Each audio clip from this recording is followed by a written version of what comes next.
महाराष्ट्रात थंडीचा कडाका प्रचंड वाढलाय. IMDने राज्यासाठी कोल्ड वेव्ह अलर्ट जारी केलाय. तब्बल 14 जिल्ह्यांमध्ये तीव्र थंडीची लाट असल्याचा इशारा देखील देण्यात आलाय.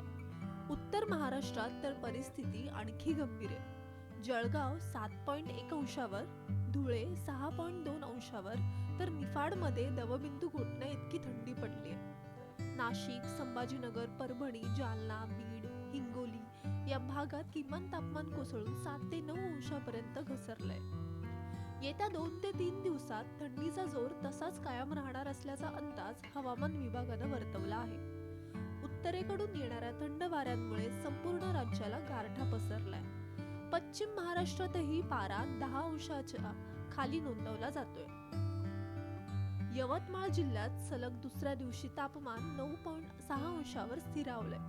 दुपारी 4 नंतरच लोकांना हुडहुडी भरू लागते.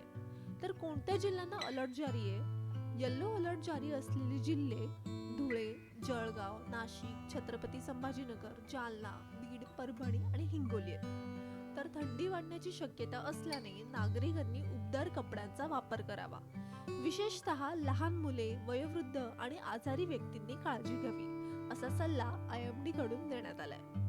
महाराष्ट्रात हिवाळ्याचा कडाका आता खऱ्या अर्थाने जाणवू लागलाय. आणि अशाच नवनवीन माहितीपूर्ण व्हिडिओजसाठी साम टीव्हीच्या सर्व सोशल मीडिया प्लॅटफॉर्म्सना फॉलो करायला विसरू नका.